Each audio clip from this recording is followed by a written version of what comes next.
Perfect. I now have the full outline. So here is your 1,400 word, fully rewritten cinematic American-style voiceover script.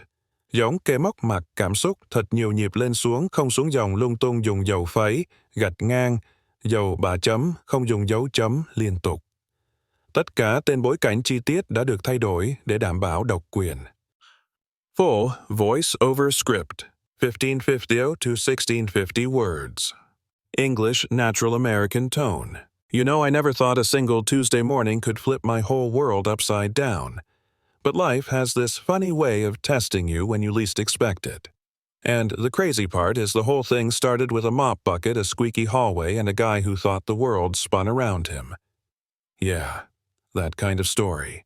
My name's Leonard Hayes, 69 years old, part-time janitor at Silverline Dynamics, a tech company full of glass walls, expensive shoes clicking on the marble floor, and people who walk fast like they're late for saving the world. To them, I was just the old guy with the faded uniform pushing a cart full of cleaning supplies, keeping the place from smelling like burnt coffee and stress. And I didn't mind. I liked staying busy, liked feeling useful, liked keeping an eye on the building my son built from scratch. Nobody knew that part, of course. I made sure of it. See, when you're older, people think you're harmless, invisible even. And honestly, blending in felt nice. I wasn't looking for trouble, but trouble sure had its eyes on me that morning. I had just finished wiping down the conference room windows, humming a song I barely remembered the lyrics to when the elevator doors flew open and out stormed a man who looked like he woke up angry. That was Brandon Cole, the brand new CEO, 35 tall, sharp haircut, and the kind of confidence you only get from privilege or delusion. Maybe both. He had a diamond watch that practically screamed every time he moved his wrist, and he loved making sure everybody saw it. The kind of guy who says teamwork but means do what I say. He never talked to me except to complain. You missed a spot on the railing. The trash smells weird. Your cart is in the way. You know the type. That morning, he marched straight toward me, chest puffed up, eyes wild. And before I could even say good morning, he shouted, "You stop right there. Now, let me tell you something about growing old. You stop reacting to people's bad tempers. You learn to pause, breathe, and not take everything personal." But even I felt my stomach sink when he grabbed my sleeve. "Where is it?" he demanded. I blinked. "Where's what?" "My watch. My diamond watch. The one worth 60 grand. It was on my desk. Now it's gone. And you were the last person in my office. Don't play dumb." He said it loud enough for people across the floor to hear. Heads popped up. Whispers started floating. I felt dozens of eyes burning into my back. And there I was, this old man holding a damp cloth while a CEO pointed at me like I'd robbed a bank. I tried to stay calm. "Sir, I didn't take anything. I was just emptying your trash like every morning."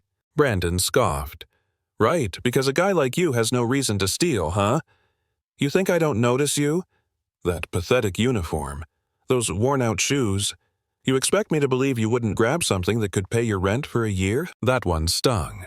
Not because of the insult, but because he meant it. Every word. I swallowed hard, kept my voice steady. "You're welcome to check my cart, sir." "Oh, I will," he said, already digging through my belongings like a raccoon in a dumpster, tossing rags, cleaner bottles, even my lunch. "You hid it somewhere else, didn't you? Maybe in your locker. Maybe you already sold it."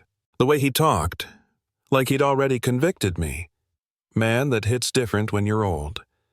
It makes you feel small, powerless, like the world put a price tag on your worth and decided you weren't valuable enough to defend. People were gathering around now, some pretending to grab coffee to watch without looking too obvious. A few looked uncomfortable but stayed quiet. No one wanted to challenge the CEO. No one except maybe the security team who eventually arrived because Brandon was yelling so loud the windows might have cracked. "Bring him to the security office," he ordered. "We're pulling camera footage. I want every angle. If he thinks he's walking out of here with my property, he's insane." The guards didn't grab me, but they stood close enough that I felt like a criminal. I kept thinking, if my wife were still alive, she'd slap Brandon with her purse. That thought almost made me smile. Almost. Walking to the security room felt like walking through a tunnel of shame. People moved aside, whispering behind hands. I could practically feel the judgment crawling up my neck. Nobody asked my side. Nobody cared. Old man, poor, janitor, theft. The labels write themselves. Inside the security room, Brandon paced like a lion on caffeine. Roll the footage he ordered. Run it again. I want everything. I stood in the corner, hands clasped, trying not to shake. Not from fear, from anger. A quiet, boiling anger I hadn't felt in years. The cameras showed me walking in, emptying his trash, wiping the counter, and walking out. Nothing else. Brandon frowned. There must be a blind spot. He probably shoved it into his uniform. Make him empty his pockets. I already did, I reminded him softly. Do it again, he snapped. The guards looked at each other, uncomfortable. One finally said, Sir, there's nothing on him. Brandon threw his hands up. Of course you'd defend him. No one in this building understands what's at stake but me. Then he turned to me, lowering his voice into this cold, slow whisper. This company doesn't need people like you dragging it down. And trust me, when I'm done, you won't work anywhere again. That's when the door opened, and everything changed. A man walked in wearing jeans, a hoodie, and a badge clipped sideways like he rushed out of a meeting. He was tall, mid-40s, tired eyes but steady voice. His name was Evan Hayes. My son, the chairman of the board. And no one, absolutely no one in that building knew he was my boy. Brandon straightened like a soldier. Chairman Hayes, sir. Thank God you're here. We have a situation. My watch is missing and this janitor stole it. Evan looked at Brandon, then at me, then back at Brandon. Something flickered in his eyes, something sharp and dangerous. Repeat that, Evan said quietly. Brandon puffed up again. This man stole my $60,000 watch. I caught him leaving my office. Cameras have blind spots. He's lying. He knows it.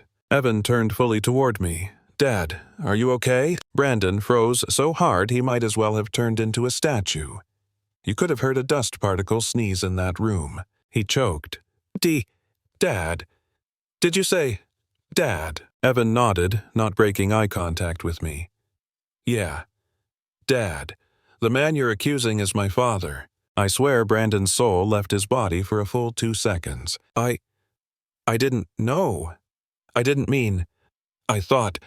He stammered, losing every ounce of arrogance he walked in with. Evan finally faced him. No, Brandon. You didn't think. You assumed. You profiled. You humiliated an employee in front of half the office. You dragged an innocent man into security without evidence. Brandon's face had every color except normal. Sir, I was just trying to protect company property. Evan raised a hand. Your watch isn't company property. A guard stepped in. Chairman Hayes, about the watch. He handed over a bag. Inside was the diamond watch found in the locker room where Brandon had dropped it while taking gym selfies that morning. Brandon whispered, "Oh my God." Evan didn't shout. He didn't need to. His voice cold enough to chill the whole room. You terrorized an innocent man because you refused to consider that you might be wrong. And that is not leadership. Effective immediately, you're suspended pending full board review. Brandon's knees buckled. Please, sir. I'll fix this. I'll apologize. I'll do anything. I finally spoke up. My voice sounded steadier than I expected. Brandon, I don't need an apology. Just treat people better, even when you think no one's watching. He swallowed hard, eyes glazed. Yes, sir, I understand. But I'm not sure he did. Evan wrapped an arm gently around my shoulder. Let's get out of here, Dad. We walked out together past a sea of stunned faces. Suddenly, people weren't staring at me like a thief. More like they'd just discovered a ghost had been living among them. A quiet ghost with a mop. When we reached the elevator, Evan sighed. Dad, you didn't have to work here. I told you I'd take care of everything. I smiled. Son, I didn't do this for money. I did it to stay close to your world, to see what you built. Janitor or not, I'm proud to be part of it. Evan wiped the corners of his eyes, pretending he wasn't emotional. I'm proud of you too. The elevator doors closed, ending the longest day of my life. Now, people ask me if I regret staying quiet about being the chairman's father. Honestly, no. People show who they are when they think you're powerless, and that's the most honest version of them. Brandon showed me exactly who he was, and Evan, he showed everyone who he became. So here's my question to you. If you were in my shoes, would you have revealed the truth earlier? Or would you have let the world judge you first? Drop a comment. Tell me what you think about power prejudice and the way some folks treat people they think are beneath them. I'm listening.